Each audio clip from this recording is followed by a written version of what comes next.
Et s'il existait un état dans lequel tu n'as plus de peur, plus de doute, plus aucune pensée parasite? Les samouraïs l'appelaient Mushin, la pensée sans pensée, et dans cet état, on devient mentalement intouchable. Mais comment l'atteindre? Aujourd'hui, on va voir une légende japonaise ancestrale qui raconte le duel entre un maître de thé qui ne s'est jamais battu et un puissant samouraï.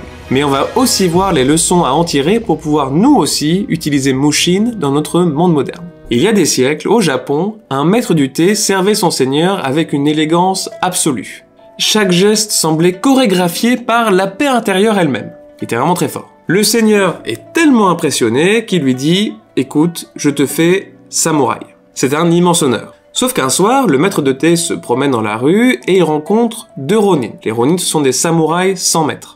Il s'incline, mais l'un d'eux s'arrête, le fixe longuement et lui dit « Toi, un samouraï, tu porteras une épée demain matin, je te défie en duel. » Il lui jette un sabre et il s'en va. Bon, le maître de thé, il est paniqué et il cherche une solution. Il se demande s'il va pas juste s'échapper, mais il refuse de fuir finalement. Alors il va voir le maître d'armes du seigneur et il lui dit « Je ne viens pas pour apprendre à me battre, je veux savoir comment mourir avec dignité. » Le maître d'armes lui répond « Je peux t'enseigner Isaki-yoku, l'art de mourir avec grâce. » Il commence donc à lui expliquer et pendant ce temps, le maître du thé, il fait du thé.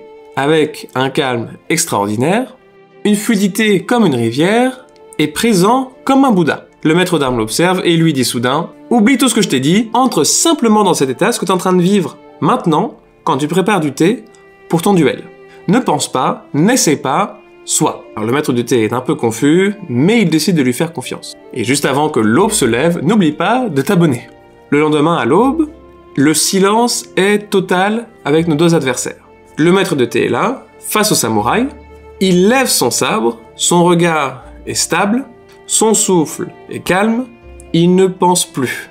Il n'est plus un maître de thé, il n'est pas un guerrier, il est juste présence pure. Son adversaire l'observe, cherche un doute, n'en trouve pas, alors il baisse son sabre et lui dit simplement « Tu es imbattable ». Il s'incline et il repart.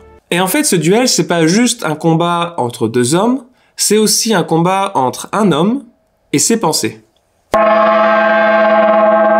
Et ce combat, on le vit tous les jours. Pas avec une épée, mais dans une réunion, une conversation, un choix important, où nos pensées s'enclenchent, sans s'arrêter.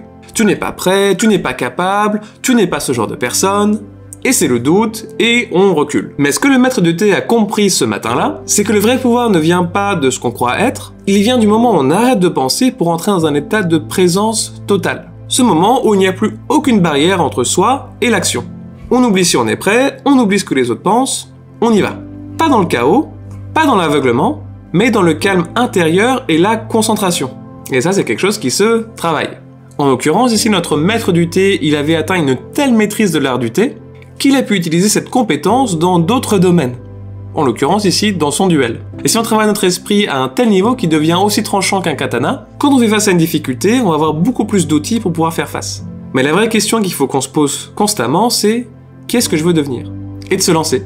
On vit dans un monde dans lequel le calme intérieur, la présence à soi est devenu tellement difficile à atteindre. C'est quand la dernière fois qu'on a été sur notre téléphone, sur Netflix, vraiment juste avec soi, ça arrive pas très souvent. Plus que jamais, travailler sur soi pour connaître nos pensées, savoir qui on est vraiment, et pour pouvoir grandir par rapport à nous-mêmes. Et sur ce, n'oublie pas de t'abonner, de mettre un pouce bleu, et si tu veux voir un autre exemple de quelqu'un qui a vraiment atteint cet état de non-pensée, n'oublie pas d'aller voir la vidéo sur Masoyama, le fondateur du karaté Kyokushinkai, l'homme qui a dépassé toutes les limites. Je te mets le lien ici. À très bientôt.